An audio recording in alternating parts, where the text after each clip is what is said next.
Okay. Yep. Okay, before we make a start, we're going to draw our lucky door prizes. So get out your little business cards. We've got 10 $20 supermarket vouchers to give away. So if your number gets called, come up and Leah will give you a voucher. So when?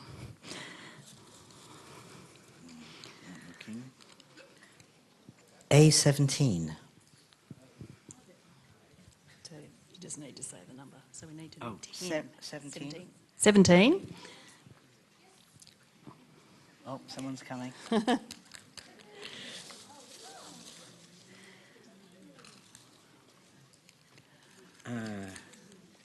38. Yes, that's 2.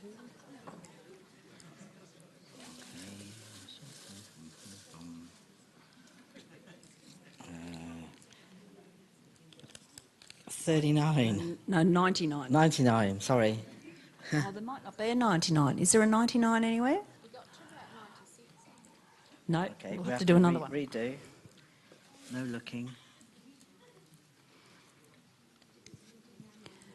89. 89. Yes, Did we get yes.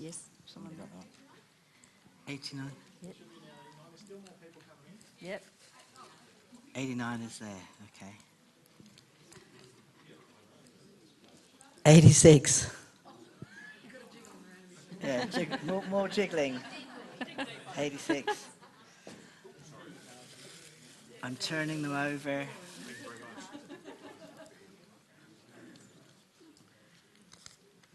$72. Yes, we've got 72. Okay, 72. Is there still more? Yes, we've got heaps more. I'm sorry, everybody. 75. Oh, that lady's happy. I'm not looking. And I'm just kind of, 16. There we go. Thank you. You can eat tonight, mate. You'll be right. Is there some more? Yep. 3 more. 3 more. 95. No go. Okay, good. We didn't have that one. 53.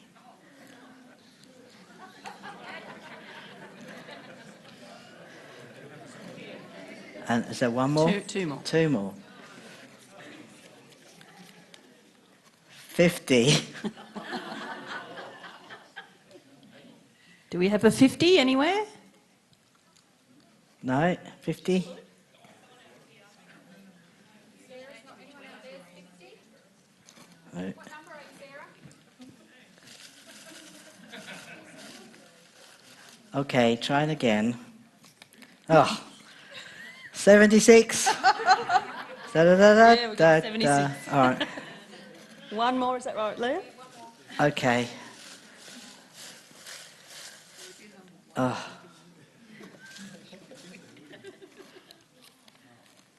30.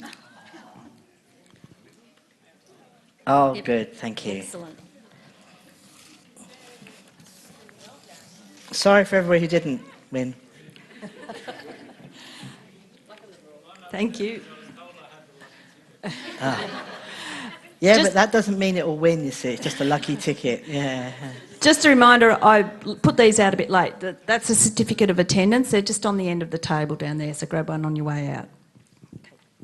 Over to you. Okay. This slide has been up there for a while, and we've probably already gone over some of these things. But I thought it's quite interesting that this issue about empathy. I don't know that I agree. They say that in autism and in PDA that where empathy is lacking, but I actually think it's not empathy, it's the connection to empathy. which is one of those stages that's on its way. Because I see far too much empathy in other areas, so to say that empathy must be of an intellectual capacity doesn't make a lot of sense. It's either available or it isn't. And I know that there are some writers who distinguish between emotional empathy and intellectual empathy and so on. You understand what I mean by empathy? Yeah. So I don't think it's that we lack the ability to be empathetic. I think it's in that moment it's not available, and that there's an issue with connecting to how somebody else, how our behaviour impacts on somebody else. And that's a different part of the system we're building towards empathy than empathy itself. Regarding empathy, there's actually a really good article that you could Google. It's written by a group called Seventh Voice. Seventh Voice have written a good article that you can Google about empathy. Yeah, and it hypothesises that It hypothesises, in actual fact people with autism over-empathise. and that, yeah, we, as autistic people, we often do feel too much. So another reason why we try and tamper it down. Yeah, there's actually quite a lot of writing on that and that kind of understanding. Yes. My son is empathic towards inanimate objects. Yes, and being empathic towards inanimate, nearly said amorous, inanimate objects, absolutely. We feel for a whole range. I know that I'm sure all of you have, you have all the soft toys on your bed. No? So there's all my bears, and they're arranged, and they sit nicely, and they're the smaller ones, and they take care of the bigger ones. And sometimes, when a certain person, who will be nameless, makes the bed, and it isn't me, they put the bears on the floor. No, that is a no-no. Okay? Don't do it. I have to then explain to the bear why you were on the floor. I'm so sorry, that's awful. Sorry. So he's not going to grow out of it then? He's not going to grow out of it? Probably not. 13 now. Oh, he's only 13. Good grief. Well, what am I, 68 next year? No, probably not. but you never know. Never know. I love soft toys. Anyway, better moving right along. Okay. And we already talked about may not identify as a child, prefer adults, no recognition of status, and that business of who's in authority and who speaks and who should listen and who's the doctor and who's the patient, who's the teacher, who's the student, etc. is really hard to sort. I still find that quite difficult. So you will notice those sorts of things. Now, we're going to have a video, but we're going to wait a moment. I just need to explain a little bit before this plays. All of these videos are on YouTube, so you can find them easily. But I want you to watch this video. I'd like you to, please, watch the video, if you feel you can. Thank you. What I'd actually like you to look for is what is not okay. All right? Because this is being offered as an example of good practice. So I've already got you thinking, haven't I? Whereas I actually have lots of issues with it. So we'll watch the video, and then I will talk a bit about what you've noticed. Thank you.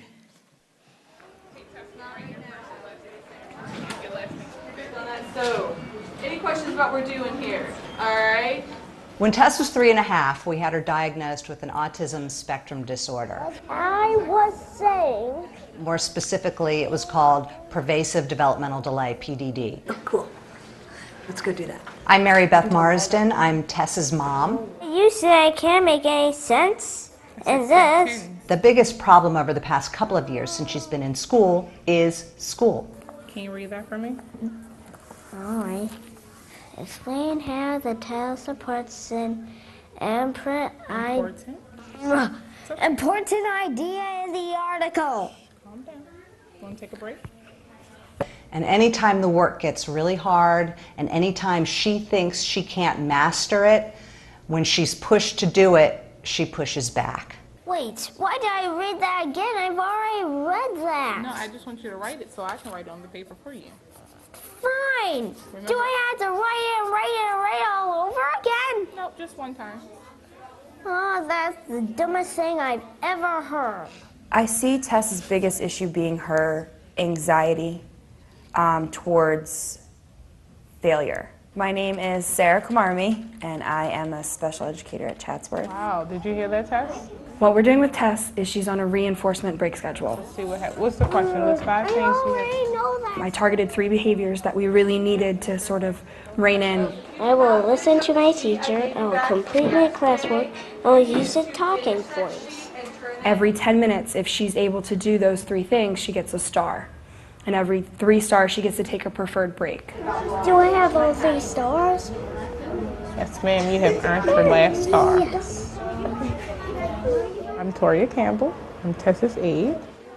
She has 3 stars at the end of the 30 minutes. She earns a 5-minute break, and she's able to choose from 7 or 8 different treats, as she calls them, treats or prizes. Can I take my break now? Yes, ma'am.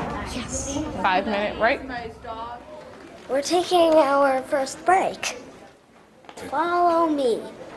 Especially for kids on the spectrum. They need to be motivated. We have to think outside the box for them. Miss K actually wants you to do your DS right now.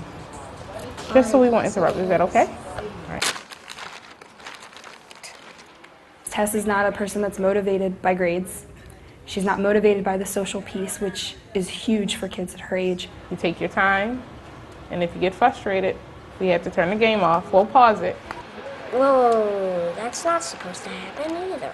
That social piece, a lot of typical kids get their breaks that way. For our kids that aren't really motivated by social experience, going to lunch is more stressful than it is a pleasure. That's a good idea. Having breaks for our kids on the spectrum is huge. Well, I always calm down. And my favorite break is DS. And it keeps her motivated. I definitely believe that. Her time in class is way up. Her overall aura when she comes to school is a lot better. She doesn't walk down the hall with a look of dread on her face. She's more excited. We made school fun. Acre. Thank you. You did a great job, didn't you? Yes, I did. So tell me what you felt, what you thought about that, sir. Yeah, that sort of mirrors as a bit of my experience growing up when I was in like primary school. In what worked and what didn't. Okay. So did you like it? Was it useful? Yep, because I would up. Yep, so basically I was fortunate in that my primary school I was one of the first. Yep, my mother can attest to this. I was one of the first people on the spectrum to get into Okay. mainstream class in my region at least. All right, thank you. And I was very fortunate in that the school I was enrolled in accommodated my needs. In giving you breaks, things like that. And also working around my needs and desires in a way that was very good, all things considered. Okay, thank you. My moments, but generally, We will have our moments. Thanks. unfortunately, that wasn't the case when I went to secondary school. Yeah, it all changes. I'm going to ask the person behind. Is that okay? Yep. Person behind? I liked the idea that they give the breaks, but it grated on my nerves that they saying to the little girl to calm down. I thought that for a professional to say that to a small child. There's a sentence in the video where they say, "We will target those 3 behaviors." Makes me cringe. I will listen to my teachers, I will...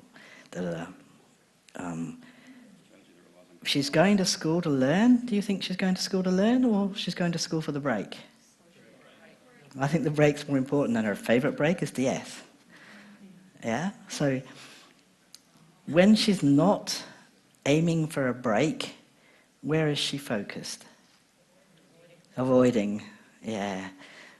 So although it looks on the surface like it might be okay, I think there's some problems. We all need breaks, and especially, please can we turn the lights down a little bit? Especially the kids on the spectrum definitely need a break, but they're missing the point of her behaviour. What's her behaviour saying, do you think, in your opinion? I'm frustrated, I can't do this, I've done it before, this seems ridiculous. So, can't see the point. So she's going to school, she's more excited, that's good, but she's going for the wrong reasons. She's going to get to her break. My son does that same stuff. Yeah. And he, with that, but I wondered why you would give a 5-minute break to a child on the DS. By the time that DS fires up, by the time they're in their zone, it's Yeah, time to turn off. And then what? And then does that aid wear that DS? Yeah, that's a bit uncomfortable. I just thought it was just I would have thought a helper within the class. They're still in that environment. I think that Tess would have benefited more from linking her love for technology with her schoolwork. And that would have been a resource that could have explained things. She could have been teaching the teacher about what she knows, because she knows lots. So that she was on task, she was motivated, etc. To me, that would have been a better issue. There's a really neat book, I don't know if you've come across it, it's only released this year, on using Minecraft for kids in the classroom, for kids to learn social skills. At one point in time, schools would not have considered anything outside of seemingly the curriculum. But with our kids, we really do need to use where they live. What's of interest to them needs to come with them, and we need to be working with that to build understanding. So I worry that this is being put out there as evidence of good practice. But I think they're missing the point. You're all entitled to your own opinion. You don't have to agree with me. It's just something that I felt. Yeah. I also have a problem with the fact that if she needs breaks to learn why it's not built in. Yeah, her breaks should be built in. Yeah. And also that she has to earn those if it's not within her power to do it. And then you're really making it very stressful for her, saying you have Yes. to do it before you can. You've got to get 3 stars. You've got to. Very, very stressful. Yeah, incredibly stressful. And you can see it in the classroom. My son has 5 stars. Okay, 5 stars. Right. So I want to know why. Yeah. I'd be asking why. I'd be asking why. Yeah, I don't think that sort of reward and star program is actually the beneficial one. Yeah.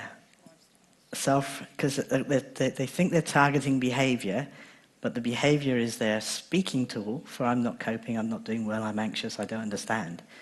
So if we take that behavior away, what are we leaving them with? What are we teaching them? Bottle it up, not deal with it. So it worries me. So I just wanted to show you that one. Yeah, no. We want these to be your strengths because your strengths don't matter. Yeah, dear. Your weaknesses do, your strengths don't matter, and you've got to do what we say or you're wrong. They fail to recognise that her behaviour is actually just a tool to say I'm not coping. And so by targeting the behaviour, they're actually taking away the tool instead of recognising how to use it. And that's a worry. Yeah, using her strengths in class, so you can have somebody in classroom in a wigwam, for example, so they're not separate from learning, they're separate from the kids, and they're in their own place, but they can hear, they can relate, and they can learn. Those sorts of things are better. Using technology is often really, really helpful. Yeah, sorry. In the video, one of my concerns was the apparent velcroing of the aid. Velcroing of the aid. Oh, yes. Yeah. Even when they're on break. Yeah, yeah. And in that particular sequence, there were demand questions being made of the child while the child was on the break, the aid. And to support your statement about technology, we actually brought in a laptop for my son to be able to, at U1 level, and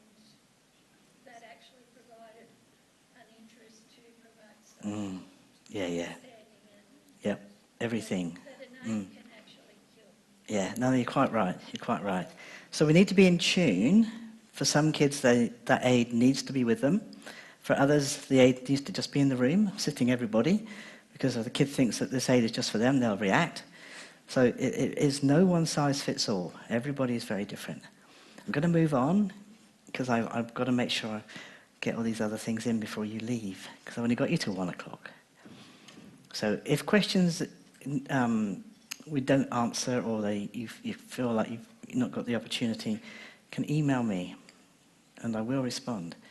Doesn't have to be spoken about this moment. So some of the things parents say: to other children, he will happily act as if he were their mother. Have you washed your hands? Don't put your elbows on the table. But he doesn't have a sense of himself also needing to follow basic table manners. So there's a disconnect between what happens for me and what happens for somebody else. This is not an empathy thing, but it is a connection thing. Another mother described her son, who was 9, he didn't know her as mother, and she was fearful that there was nobody there even. She couldn't connect to who was Chris. This was her boy. These are all common things that people say and experience. I don't want to just go over all this negative stuff, though. I've got to be careful.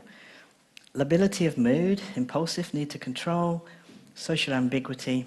Individual may switch from one state to another very quickly, from contented to aggressive, and we've already said this. And one parent talked about it as like a light switch. In 1 minute they're in the light, the switch goes on or off, and it changes so quickly.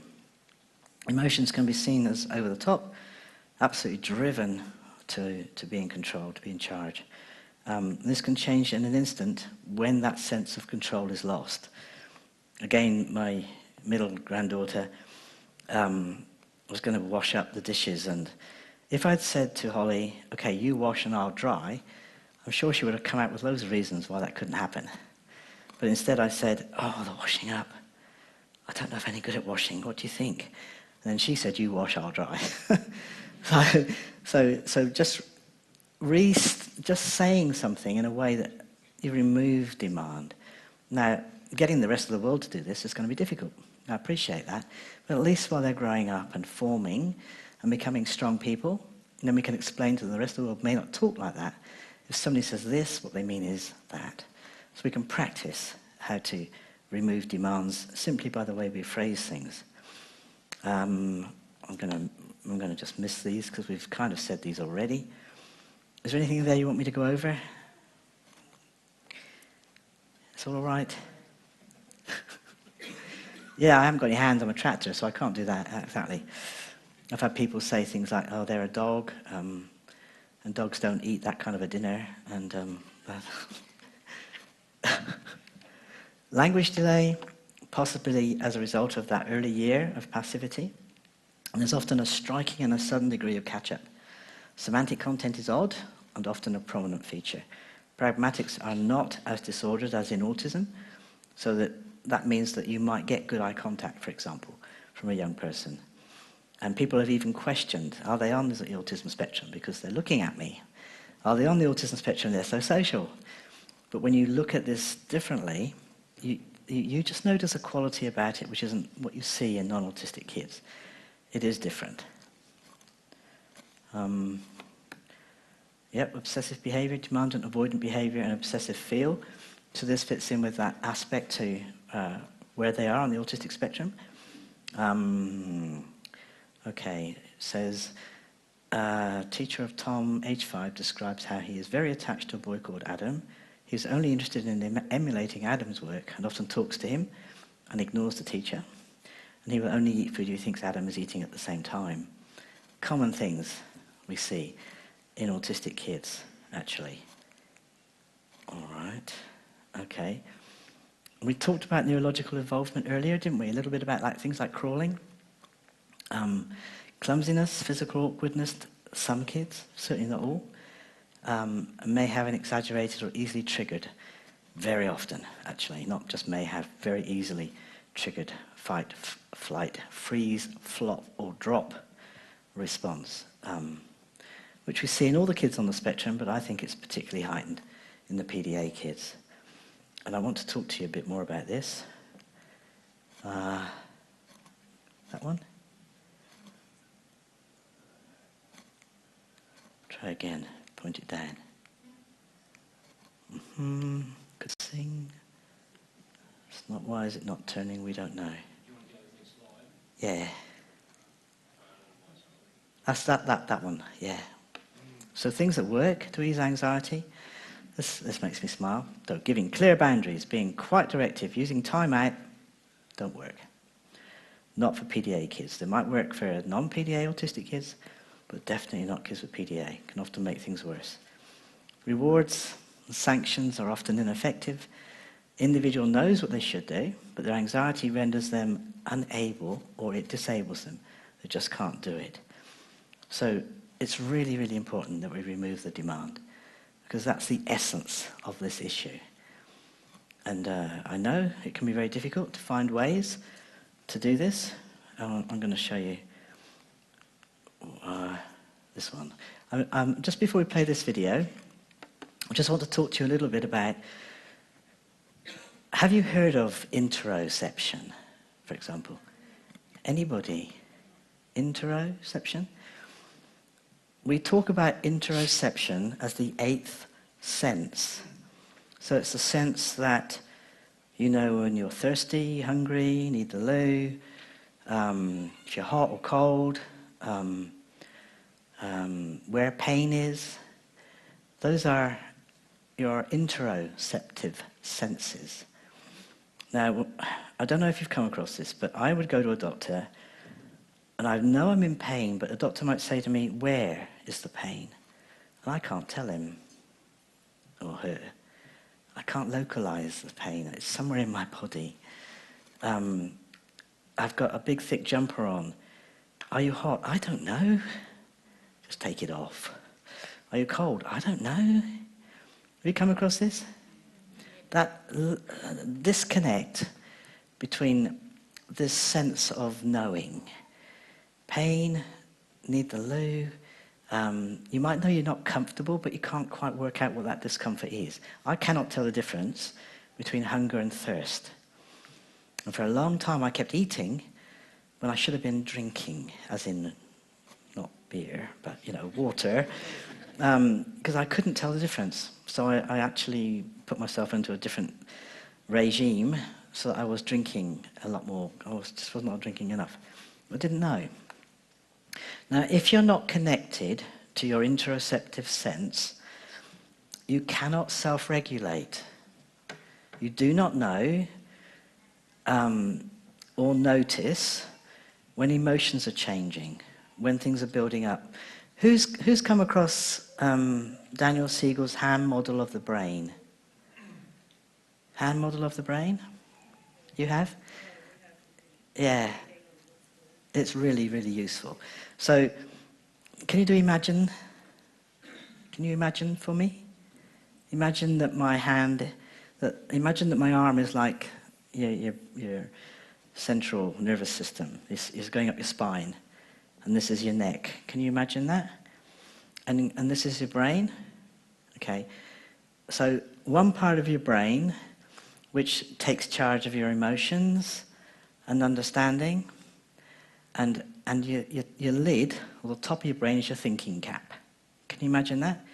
And you want thinking cap and emotional sides and all aspects of your brain connected. Because if you flip your lid, what happens? Have you heard that term, flip your lid? What would you say if you flipped your lid? What have you done? You've lost control. Now, you cannot lose control if your emotions and your thinking are connected. You are in control. But if they're not, you easily flip your lid, you lose it. So or if you're interested, looking up via Google and YouTube, hand model of the brain, and it'll explain it so much better. I haven't done a good job because, thank you, did all right. Because we want our young people, PDA kids, autistic kids, to be connected. We want them to self-regulate. We want them to be able to take charge without manipulation and avoidance, don't we? Wouldn't that be cool? So this is a process. So what we've done in South Australia, we've now got over 100 schools all practicing interoception as part of their school day, which means they have time in the library or in a hallway or in a classroom if there is one, a bit like a sensory room if they've got that kind of thing at the school. And they come in and they do specific exercises to help notice. So do this one with me, if you don't mind. It's okay, you don't have to. But stretch your hands out and widen your fingers, and let's count to 30. Can't do 30, it's too long. Oh, halfway. Is it 30 yet? Oh, can someone say 30? 30, okay. Where did you feel, so let your fingers relax, where did you feel when you were stretching your fingers out like that? Where did you feel it? On the side of your fingers? Did everybody feel it on the side of the fingers? No, someone's going in their arm. Where else did you feel it? Hand and elbow, okay. An interoception exercise would be to do that exercise, then you do it again, but you direct a child to notice their thumb. So let's do it again, and just notice what your thumb is doing. Well, I might not make it to 30. I'm ADHD, I don't make it. Oh, 31 fingers, I haven't got 31 fingers. Oh, right, well that's probably a good plan. Is it 30? Oh. So, because you were directed to, did you notice what your thumb felt like? No? Did anybody? Did anybody notice anything separate to... I dissuaded you, I expect, because I was talking too much. In theory, you would have noticed some other aspect to what was happening to your fingers. People say, oh, this time I felt my hands tingling. Or they say, no, I felt burning. This is the sort of thing that happens. This is what the kids come out with.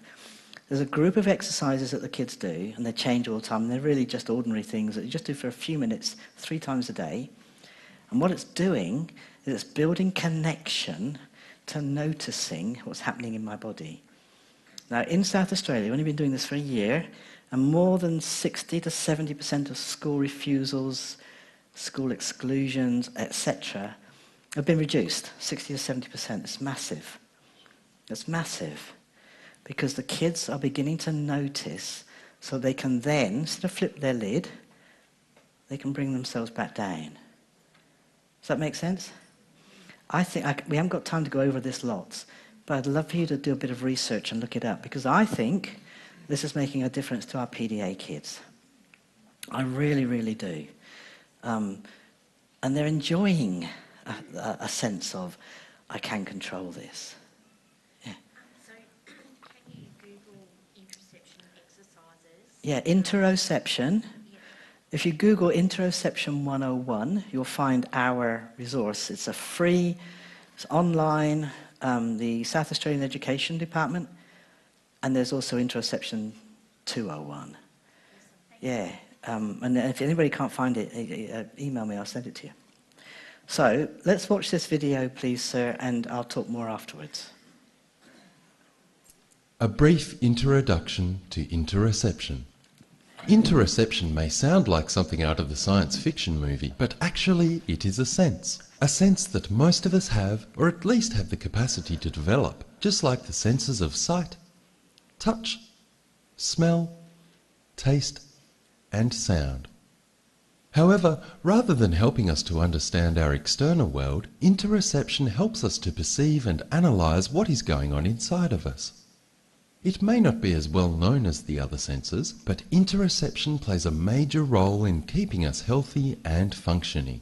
Interoception is what lets us know we are thirsty by making our throat feel dry, or our stomach feel uncomfortable when we need to eat something. Looks good. A person with a strong sense of interoception will also be aware when they feel too hot or too cold, whereas someone with underdeveloped interoception might even wear a thick woolen jumper on a hot day because they simply do not feel hot. Students with underdeveloped interoception may need to be told to remove their jumper rather than being asked if they are too hot. Interoception also has an important role in making us able to correctly identify and control our emotions. People with underdeveloped interoception may seem to have sudden meltdowns or fly off the handle very easily, but this is because they have not been able to recognize their emotions gradually building up. They may have difficulty focusing on the task at hand. Everyone struggles with interoception at some point in their life. Think of a baby who needs to wear nappies because they don't yet have control over their bladder. Or a teenager who is overwhelmed by new emotions brought on by hormonal and social changes in their life. Maybe even you have at some point been so busy and distracted by your work that you forgot to eat your lunch. However, there are certain people who are more likely to have difficulty developing interoception, including people on the autism spectrum and people who were exposed to alcohol and other drugs in utero. Often, these students are labelled as naughty, disruptive, or willfully disengaged in the classroom. However, this behaviour is often indicative of a poor sense of interoception. If we look at this behaviour as a form of communication, seek to understand its purpose, and help students develop the skills to cope, we can improve classroom performance, social participation, and forge a positive path for students far into their future. For more information on interoception, its role in education, and how to support its development in your students, contact Disability Policy and Programs in the Department for Education. Call 8226 1769 or email education.dpp@sa.gov.au. That's my department, you see. So, but can you see there could be a link? I hope you can, because I really think PDA is innate. It's how I've come. I have a disposition towards anxiety, but I'm autistic. So I'll have a disposition to not connecting because I have a single focused brain that's working with one thing at any one time. I'm not noticing. And suddenly the drive to control is massive and I flip my lid. And I've taken that out on everybody else, not just myself. It's mostly other people, isn't it, that are the victims here in lots of ways. So if I can take charge and connect again to what's happening for myself, I can learn to self-regulate. And I really do. We're so excited with what's happening to the kids, in South Australia, the ones that we're working with. So, absolutely. So what works one day may not work next time. Sensory issues can contribute and be overwhelming. So again, when Holly came to our place, this is a couple of years ago now, we had some of that felt pool tablecloth. Do you know what I mean? Or table tennis or something. And it had a sticky back. So she cut out lots of squares. We put them under the feet of the chairs and the table. So when the chairs and tables moved, they didn't scrape the floor. It didn't make horrible noises. Headphones, ear cancelling. No, you don't want to cancel your ears. Noise cancelling headphones. Earplugs that I have all the time. Sunnies, a cap. These should be standard in any school, in my opinion. Not yet, they're not there, but we're getting there. So not all meltdowns are anxiety driven. Sometimes it's simply a kid being a kid, not wanting to do something. But due to inflexible thinking, it's really hard to see anybody else's viewpoint. So let's take away this essence of what we do to somebody, and let's take away this understanding, or this myth, I think, of focusing on behaviour, and let's get underneath that to the aspects of demand and how we can remove demand, how we can deal with anxiety, how we can teach a young person to self-regulate. I think these are better options that will carry us right on into the future. Where are we? Okay. reducing expectations, reducing demands, focus on non-negotiables. Disguise demands is very good. Games, use humour, rephrase a sentence or statement, mentioned that one already. So we're giving back to that individual a sense of control, which is reducing their fear. Much better way to go. Someone to say, are you going to wear your shoes or your trainers today? Rather than, put your shoes on. Give as much choice and control as possible. We don't do this in autism. Why don't we do this in autism for non-PDA kids? Too much choice. When someone says to me, what do you want for lunch? I'll say, I don't know, what are you having?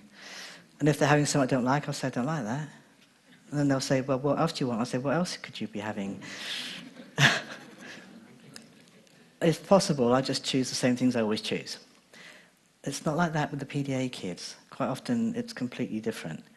Just when you think you've got them sorted, but you love that, not eating that today. Because by the very nature of demand, giving them something that they always have is demanding. Do you get what I'm saying?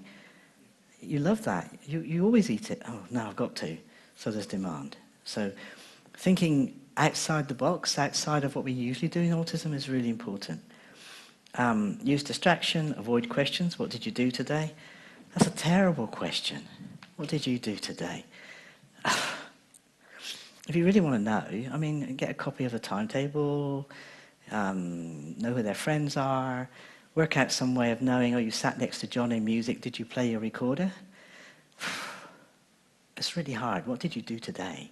A huge, huge thing. Please don't ask that sort of question. Narrow it down. What did you do in lunch, possibly? You didn't eat your sandwiches, that's for sure. So pick your battles, because some are just not worth the fight. Where's everybody out? And you can say, well, other kids have to do that, and so-and-so, no. This isn't other kids. And we're not going to go there. Oh, so I'm going to play you another video. Again, these are all on YouTube, but this is Isaac. He's a young man living with PDA. And now in the UK, there's a lot of specialist provision. Not a lot, but much more than here. So there are schools for kids who are on the spectrum, and there are schools for PDA kids on the spectrum. Amazing, isn't it? Just palm them all off. No. Don't quote me. Too late, yeah, it's like... it's on video. I've done my dash, I'm in trouble. They also have a couple of schools in Surrey, or one in particular, a girls' school for girls on the spectrum, especially Aspie-type girls. And I went and spent some time there. Amazing young people. We don't have that kind of thing in Australia, not that I'm aware of anyway, do we?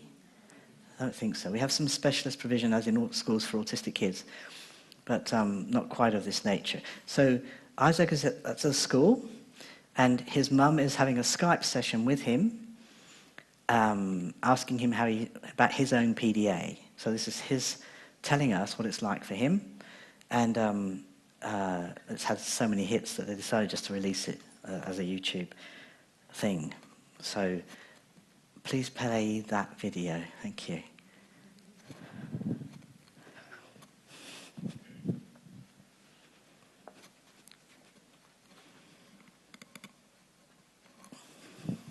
I live in a care home with an attached special school for young people with autism and PDA.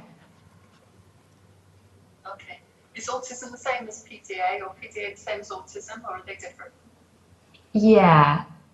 PDA is the same as autism in that it is on the autism spectrum, and it technically is autism, but it's just different traits of autism piled together to make it easier to explain to people that those are your traits of autism.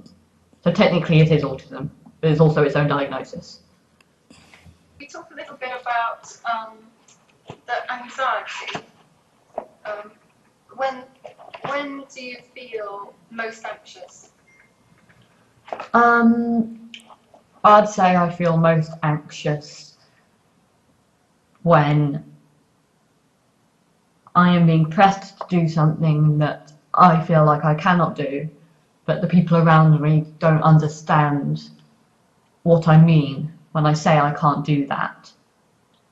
Because it seems such an easy thing. They would be able to do it. Why can't I do it? And they keep pressing me because it seems like it would be easy. That's when I feel the most anxious. Can you give an example of the sort of thing that you're talking about there? For example, if I'm having a really, really difficult day and I have decided, well, not decided, but I feel like I can leave the house, but only if I don't wear shoes. And someone says, well, you can't go out, you have to wear shoes. And I sort of go, well, I can't.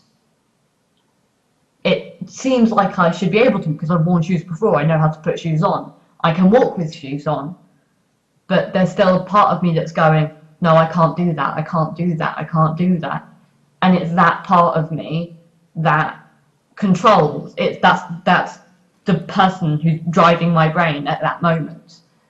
And that's so difficult to communicate because I know it's stupid. I know that I should be able to put my shoes on, but at the same time, I can't. And I don't know why I can't, I just can't. And that's really difficult to deal with because it's difficult to explain to the people around you. It's difficult to come to terms with yourself because how do you know something on one level but still be unable to comprehend it on another? It's such a juxtaposition that it's really hard. And that's why it's difficult for people to understand PDA, because it feels like it should be something easy, but it's not. That must be very frustrating. Oh yeah, it's the most frustrating thing in the entire universe.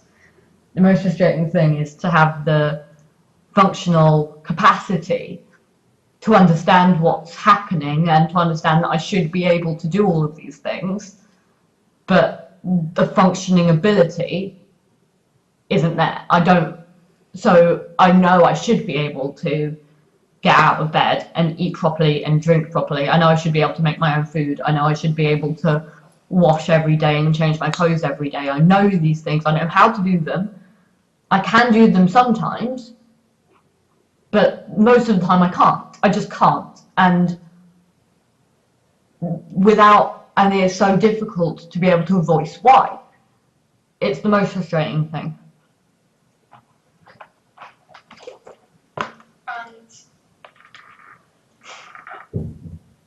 I like the idea that you said there's a control thing in your brain, and I'm imagining inside. Yeah, it's like Inside Out. If you have 20 people at your control panel, and one of them's like the special interests person, and he's sitting there driving the car going, oh my god, I love this video game, and like the person who's controlling your need to eat is sitting there going, hi, I want to, hello, and like the person who's driving is going, no, go away, That's what it's like. So it's a lot of it when your special interests take over. No, that's just one example. So it can also be like the PDA person is driving, the demand avoidance person is driving, and he's sitting there going, choo, choo, choo, choo, choo. And the food person is going, hi, and the PDA is going, go away. So it's not just like when special interests come in, because that's another person who can drive. Like there are loads of different people who can drive a brain.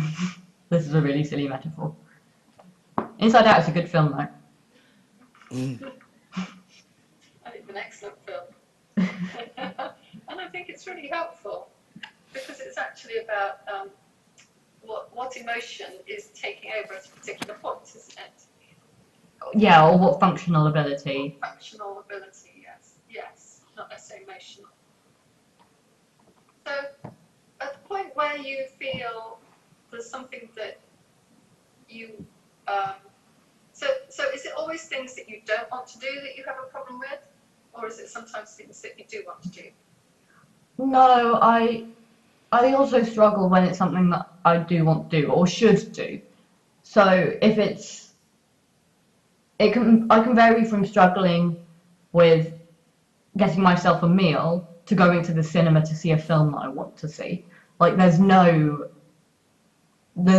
end to what thing I can struggle with because of how my autism PDA affects me. I can struggle to go out with my friends because I feel like I should, and therefore it starts the ball of, oh my god, I can't do this, rolling in my head.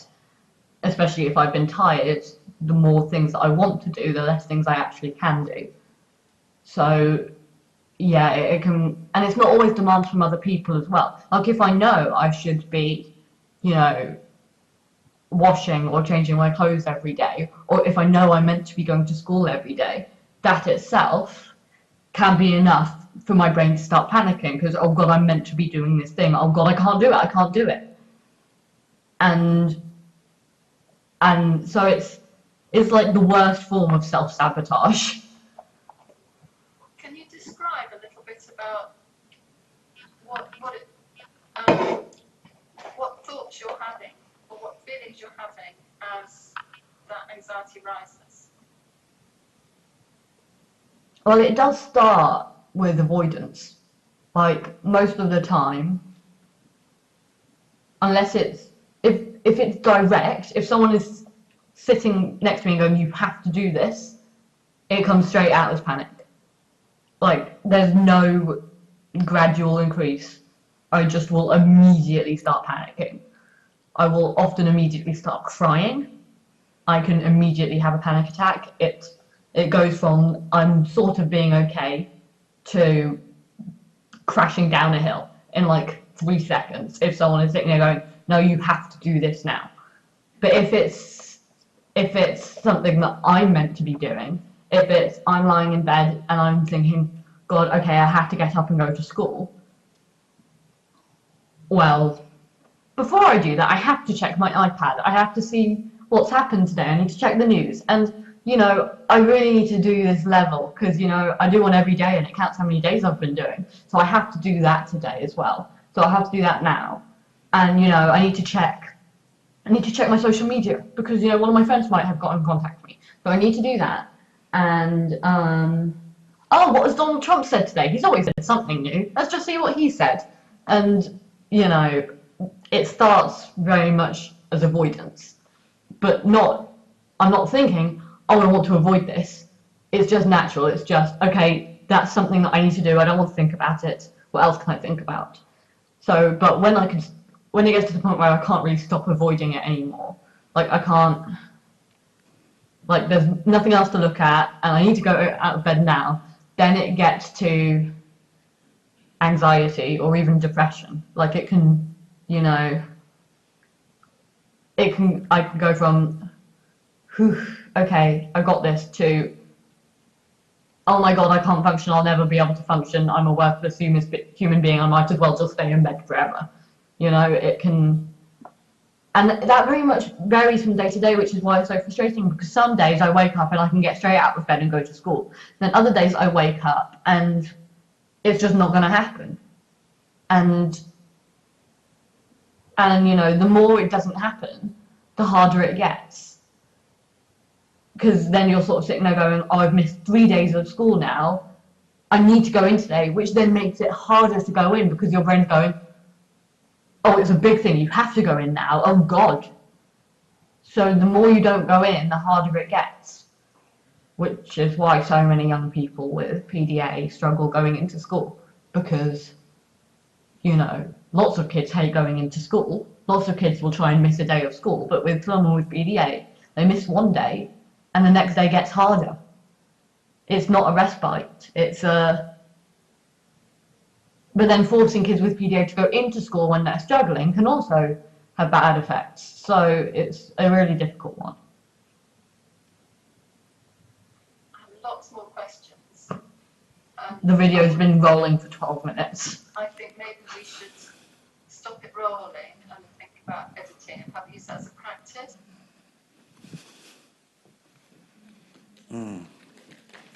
It's good, isn't he? Yeah. So, what did you think about when you were watching that video? What came to mind for you?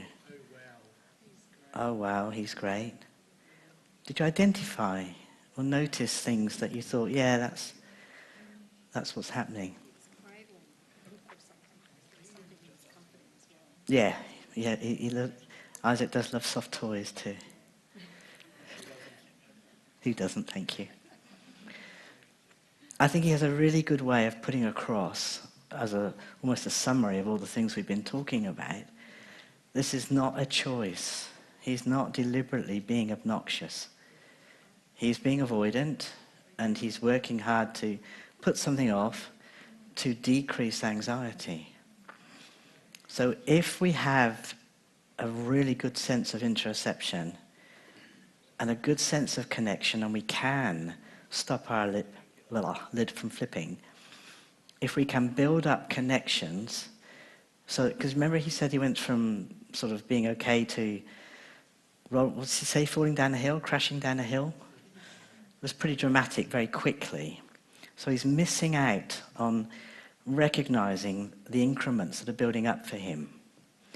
Imagine if he could bring that back and pull it down, and he could deal with the anxiety and through self-regulation. That would be pretty amazing. And I'm not saying that is possible. I don't really know. I only know from what's happening to the kids that we're working with in South Australia.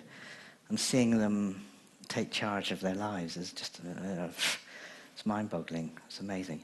I know for my own self, interoception's often, I use the term, say it's offline. I'm not connecting.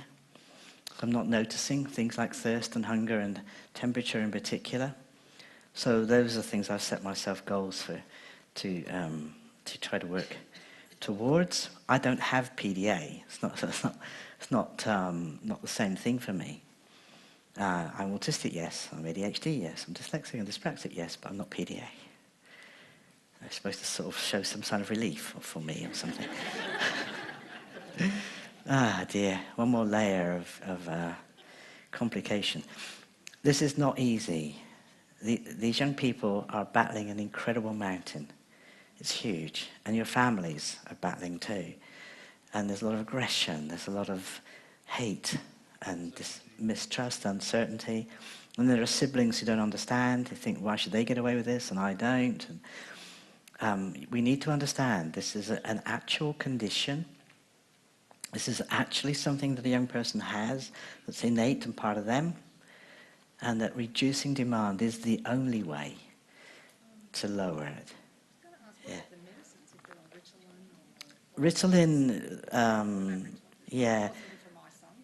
Yeah, those are medications that can work for ADHD because there's a particular aspect in the brain where someone's going too fast, and so something like speed or Ritalin type things reduce, and it enables you to stay calmer a bit longer. So that can be useful. They can be addictive, and there are all sorts of issues with them, especially going into puberty. They can impact on all sorts of other things which are not so good. But for some young people, they really are magic.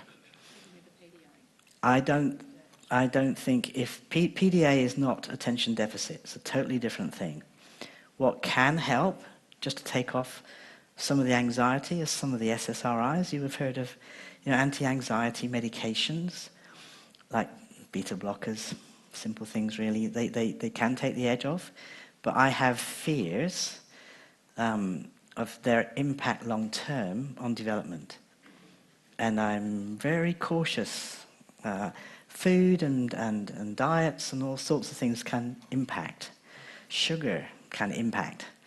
But we're talking anxiety, and we're talking reducing anxiety. So things that we do with how we present a scenario, how something is set up, so that a person doesn't perceive it as demand is really helpful. Building confidence in themselves so that they actually do manage something is helpful. Lowering off the pressure, you didn't do that today, you did it yesterday, tomorrow's different. So finding ways to work with PDA is really useful, not fight against it. That's not useful at all. Is there a spectrum of PDA? Probably. I think there's a spectrum of everything in there. No, truly, everybody's different. Everybody's different, and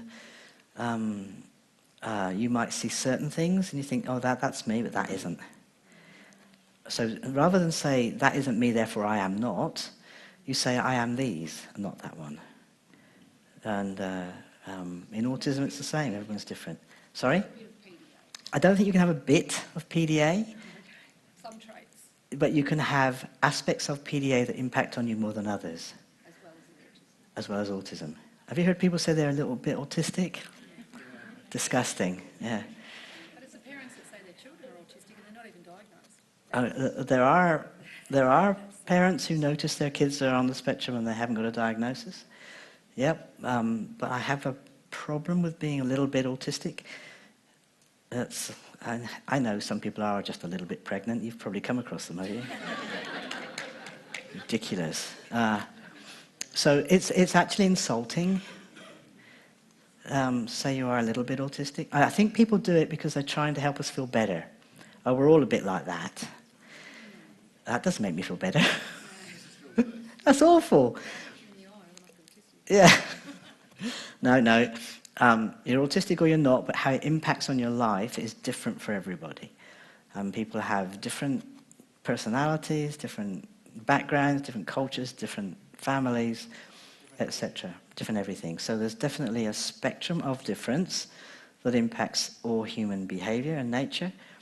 But anything that's saying this is perceived by me as demand, it's causing incredible anxiety and I have to avoid it. However that presents, then I would put a big question mark over that. This person has trays or is PDA and they're not coping. So we need to find ways to address what's happening for them. That's what I think anyway. Focus upon positive, stay calm and neutral, very difficult to do. Don't let judgment by others get to you. Whoops. I probably picked up the thing and put it down somewhere. Yeah, that would be right. I did. My mum used to say I'd forget my head if it wasn't screwed on, and I remember trying to find the screws. I was really worried in case one came loose, you know. Oh, he did it already for me. Look at that, sorry. I can't remember. Okay, go to this one, and then that one. Okay. So sometimes we do have really serious causes of concern. Extreme aggression, attacking people with knives and scissors, trashing room, destroying property. It's obviously important you keep self and siblings safe. When it says allow child to calm down, please don't say calm down. Oh, I just want to hit you. That's not helpful, is it? To say calm down. How do you do that then? In a nutshell, points 1, 2 and 3, how do I calm down? Take a deep breath. Say it's okay. Oh, I'm asking you. I find it doesn't. I find yeah. really just time and space. Time and space is usually the best answer. Time and space. Yes, actually. And what does time and space do? It gives you some distance from what's happening. What happens when you have to reconnect to that? Okay, I've put off getting up for half an hour. Now what do I do? Eat? Drink? No, you're right. Take your mind away from the getting up. Let's do something else. Okay, because once you've removed the demand, however you do it, it's not there. So the next thing might be easier. I know this is really difficult. I know it's really hard. But I really believe that these things will work. Calling police is the absolute last result. Sometimes a young person will in fact listen to a police officer. It's somehow the demand now goes to the policeman. It's not mine anymore. But I wouldn't recommend we do this routinely. But I know that it sometimes has to happen for safety. I've got there positive support works by developing skills of those who support individuals rather than using traditional means. And this was the key worker person, a person who might be a support person in the situation that can come into the family, into the classroom to be supported. We have to equip them with the appropriate skills. If they use traditional means and traditional methods, they're going to make things worse. So it's very important that they get the kind of training that they need. And that's not on offer everywhere, but it's very important. Yeah. Understand the function of the behavior. What are they telling you? That's really important. So don't do the tests thing with the breaks and the stars. Let's get back to what is this behavior about? What are they telling me? Because we can't deal with it otherwise. And if we don't deal with it, the mental health outcomes are things like anxiety. You heard Isaac talk about depression, OCD, obsessive compulsive disorder, and that is very different to someone's passion and personal special interest, sometimes they call it. Tell me what you think is the difference between OCD and passion. Passion is something you want to or like to do. OCD is something you have no control over. Yep. Passion is something you want to do and like to do. OCD, you have no control over it. It dominates you. Yeah, it's a very different scenario. Tourette's, you understand what Tourette's are? Sort of a ticking disorder, dissociative disorder, what's that? Dissociative can be associated with borderline, but they're actually different. When you've got a young person who says, it wasn't me, I didn't do that, Fred did, the dog did, what's he doing? What's that person doing? Separating. They're not my issues, they belong to this person over here. And that's a little bit scary when people do that, because it can become quite an established pattern, and taking responsibility can fail to occur. So you really do need to get on top of these issues so that doesn't happen. Brief psychotic disorders. What's a psychotic disorder? What's the difference between neurotic and psychotic?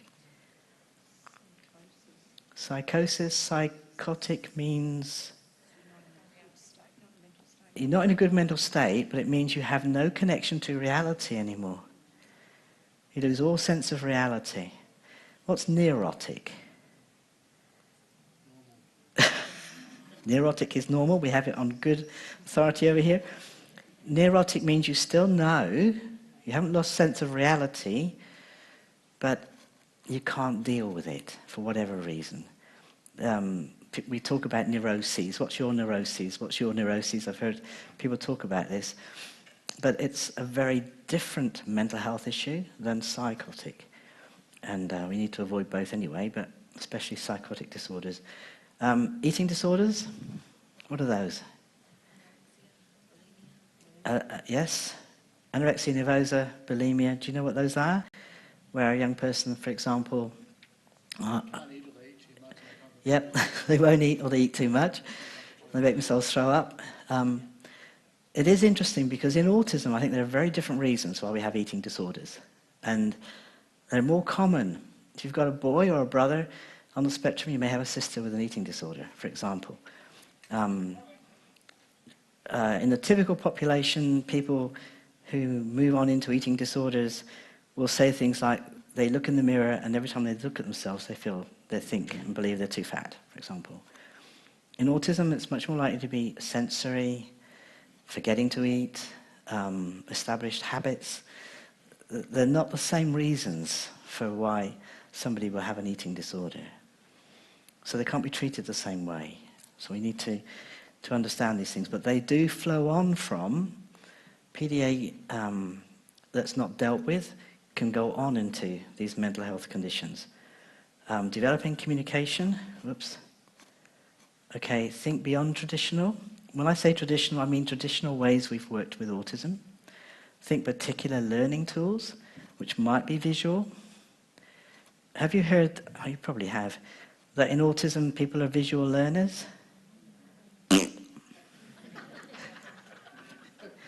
Some might be. Certainly not everybody. You've got young people that are tearing off the posters on the classroom walls and stuff. What's their behavior saying to you?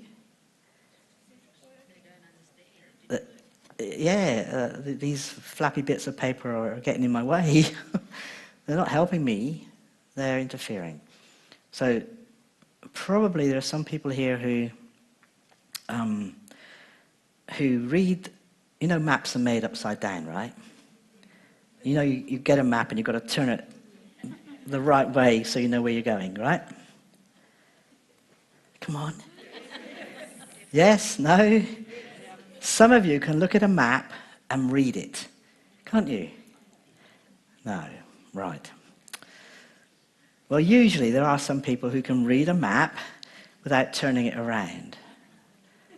You've not met them. I've met them. I have a wife who just reads the map. And I'm going like this, and she's saying, just hold it the right way. So if I'm needing to turn a map to go the direction that I'm meant to be going in, because they wrote it wrong, what's that saying about my learning style? Might be that I'm kinesthetic, and I'll need to move with it to learn it. I'm probably not visual. I'm not turning things around in my head. So there's a combination of various learning styles. Would we all agree on that? Some people, they need to do it to learn it. Don't show me, I need to do it, somebody says. Others, it's, I can only kind of listen to you properly on the phone if I'm doodling with a pen. Yep. Some people, yes, I have to see it and then it clicks. That's visual. So it's the same in autism. All of these learnings happen in a multi-capacitated sort of way. They talk to each other. One of the great things about technology is that it has all. It has visual, auditory, movement stuff. It's all there. So it's another really great tool for enhancing learning. Please don't think we're all visual because we're on the autistic spectrum. We have to work out what suits that person. Yeah, to understand and accept our differences, that would be good. And then finding a vehicle that we can use to drive communication and bring us together. Then social interaction is less painful, it's not as difficult. I believe technology is very much part of the answer. Low tech, what's low tech? Pens and paper? I used to have a notepad and a pen in my pocket so that I could draw for my youngest son, who was very much into The Simpsons. Have you heard of them? Yeah. So they're very easy to draw. So you could draw characters and you could make stories just with a pen and paper, and he would link the ideas. I could illustrate that to him, so that was useful. Role play, mind maps, video, all sorts of things are part of the answer, as well as interoception and the hand model of the brain, bringing up connection. You've got to find ways to bring connection. You've got to illustrate in whatever way works for that young person or older person. Oh, we've got to resources already. Okay. Well, these resources are going to be on this PowerPoint, so you can't even read those. So it doesn't matter, because you can get access to them when they're posted. All right. Which one do you want to leave? Oh, I don't know. All right, leave it there. Now, we've still got 10 minutes in case you have... Oh, that clock says 15. In case you have some questions. Yeah. Burning question. A burning question. I'm just wondering what your views are on the use of gaming, because sometimes it seems to help my son to wind down and relax up to a point, and then he reaches a level with it where And you can't switch it off. Exacerbates the anxiety. Yeah. And there's a lot of brain science going on now that's saying that it can be addictive and it affects the chemicals in your brain, and then it brings about anxiety and depression. So the question is, what's my opinion on gaming? Your young man, it seems to help him calm down, but only to a point, and then frustration kicks in and anxiety takes over, and it increases again anxiety. Technology and videos and gaming, I think, are brilliant and really useful. But at the same time, in autism, we don't always know when it's the time to stop. When you build that sense of interoception, you actually can connect to the feeling of, I'm tired, I need to stop. It's a feeling I've not experienced. I remember jumping when I was much younger on a trampoline, and I needed to stop, but I didn't know, because I couldn't tell. I was really getting sore and uncomfortable, and I didn't stop until I fell over, because I couldn't connect to the fact that I was tired. So I think interoception is part of the answer. I think gaming and videos and technology are great, but we do need to know when it's time to stop. And around PDA, if you say things like, you can work till 8 o'clock, it will not work. Okay? You can't do that kind. You can do that with typical kids, and you can do it with autistic kids, but not autistic PDA kids. So we need to find a different way to connect to them. Are you tired? Do you think it's time to stop? The problem is the games are designed to support people in overriding those because they're designed to be addictive. Sometimes games are designed to be addictive. Okay. It's really hard. It's really tough. My computer is my best friend. I don't tell the wife I said that. I love technology, and I am lost without it. And technology, television, mediums of this nature, I'm very much at home in. And if you took it away from me, I'd be lost. But there are times when I know I shouldn't be doing blue screen too late at night. Well, it's on all night for me. I'm on my own in the hotel. It doesn't get turned off. And if you turned it off, I'd wake up because something's missing. So I probably have a problem. I'm not the best person to ask. However, finding a balance somehow with all the things that we've been equipped with, hopefully today, maybe we can work out a way. Because if you take it away from him, he'd be lost. Yeah. Yeah. Hi, thanks very much. Thank you, really useful. Can you just expand a bit more on the interoception exercises in South Australia? Does it work with adolescents? Yes. And when you say reduction in school refusal, over what period of time for how many kids? We've only been doing this for a year, but kids that were school refusal kids that were what's the time when they put you out of school? What's that called again? Suspended because of their behaviour. All of those have gone down between 60 and 70%. So I can actually send you figures. We've been collating data. So if you email me, I can send you the figures from we've got 100 schools we've been working with, but it's only been 12 months. That's not very long, but it's certainly showing really, really useful data. Yeah, it's exciting. We had no idea this would be the impact. And each school does it differently because schools have very little space. So for some people, it's a corridor. Others, a little area in the library. I can send you photos of the interoceptive spaces of how they look in the schools that we're working with. In our department, we have 2 trained interoceptive guidance people who go into the school, set up the program and work with the school until that's established, practice the exercises and do all of that at the school. We're very, very fortunate that the government has allowed us to do this. So, yeah, email me and I'll send you the information. Yeah. First of all, thank you. A microphone is coming. Thank you very much. First of all, I just wanted to thank you. You described one of my children is up on your slides, and quite a few children that I'm currently working with. If a school is struggling with school refusal that's based on PDA, are they able to contact the program that you're in for assistance, or is that not possible yet? It isn't possible. All our resources are, because they're on the internet, not the intranet, the internet, so it's all you can download it. I've made loads of posters and little bits of paper kids can have on their desks to help prompt them so no one's got a demand or tell them anything, it's all there. So all that you can download, print off and use as resources, but we're only working with the South Australian government. Thank you. Yeah. Thanks. So write to them and say, can you come to Victoria? Yeah. Yeah, all over. Yeah.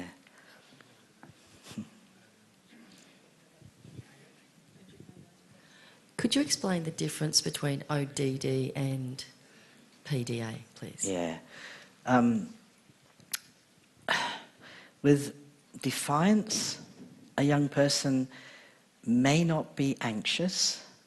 They may not have an essence of anxiety even. It's a very different neurological mental health issue than PDA, which is only based in demand and avoidance. So being defiant is not the same as being avoidant. They're very, very different, different ways of being, and for very different reasons. And you can't treat them the same either. The remedies that we use in PDA with reducing demand do not work in ODD because the essence of that condition is different. So you've got to work differently. You can look it all up. I've got information, leaflets and things printed on this, so if you email me I can send it to you. Yeah. It's on the PDA webpage as well, the UK one, the definitions of what's different. All today you've been talking about children.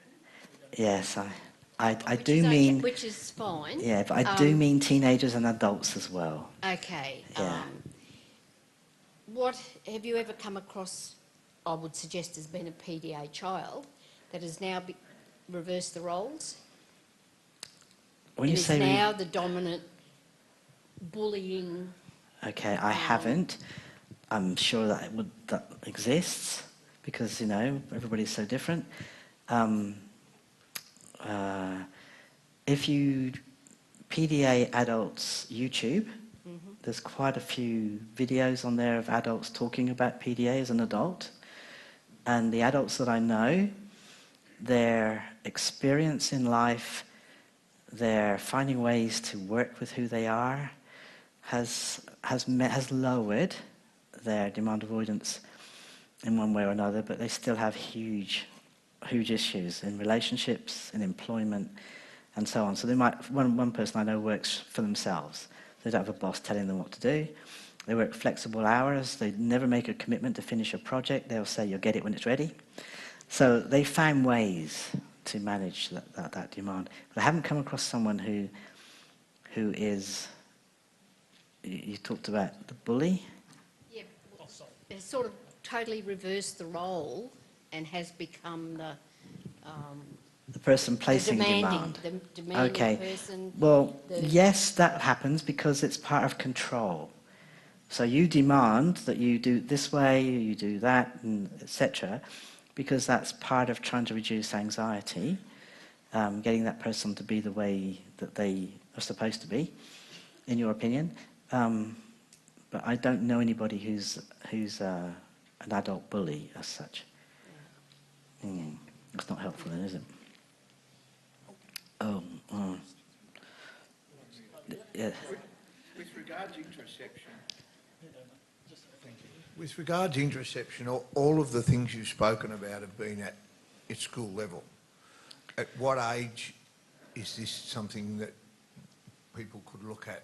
Any age. We've got kids as young as 2 and 3, and we've got adults that are not in school, but because of half of my team are autistic, and we all battle with interoceptive stuff, so we're practicing on our own lives, if you like. Interoception is for anybody at any point in time.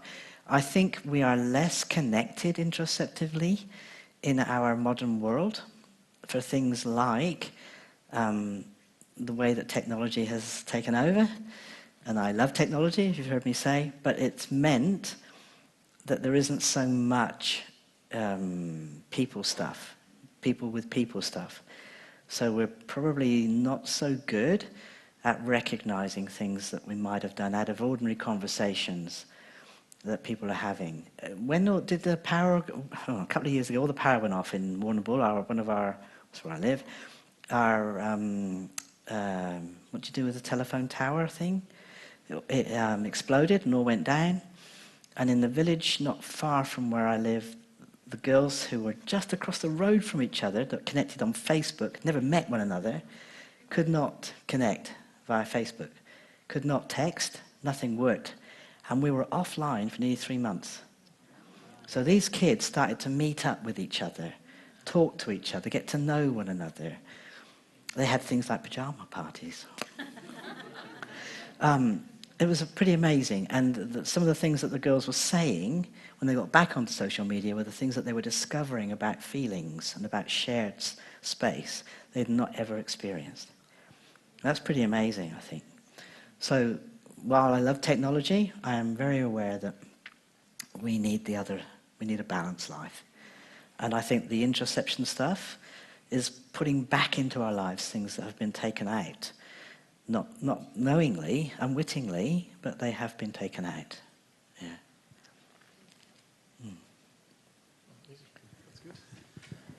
Yeah. You mentioned adults and teenagers dealing with self-regulation and such. At what age do they become self-aware of their condition in order to do that, generally? I was hoping you might have the answer to that. At what age? I don't think there is an age. I think it's different for different people. And my self-awareness was very delayed for a very long time. So whereas I know that in my granddaughter, who's only 9, has got lots more self-awareness in certain areas than I ever had.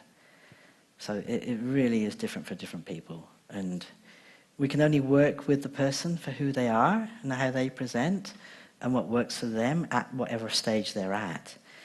And hope and work together with their permission, because you can't do anything unless anybody agrees. You know, you can take the horse to water, you can't make him drink, thing. So, yeah, there's no age. It's different for everybody. It's 1 o'clock. We might have to have a last question. I'm not sure if you're familiar with the zones of regulation. Yes, the zones of regulation, we use them. We've adapted them, though. We changed them. So I can send you a copy of the changed ones if you're That interested. would be great, because I find that my son, who's always in an anxious state, doesn't recognise the green zone. He doesn't know what that is. And so I'm interested in interoception from the perspective it measures changes as opposed to discrete states of being. So please, if you're interested in zones of regulation, even the changed ones, and you're interested in interoception, and you're interested in anything we've talked about, email me. My email address is WENB for Bobby, WENB @bigpond.com. And then just say, I heard you talk about da-da-da, please send me the resource, or something like that. So I know what you're after. W for When, E for Edward, N for Nelly, B for Bobby, E for Elephant. WENB, all one word, lowercase, no space, @bigpond.com.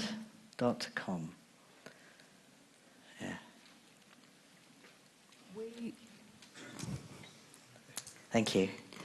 We will be putting this presentation up on our website, plus the actual PowerPoint presentation, and we will put contact details up on our Facebook and website as well. So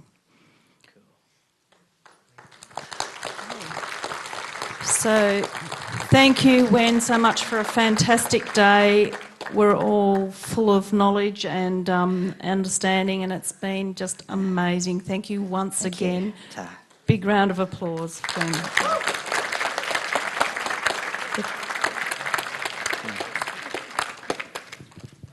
You can go home now. Keep going.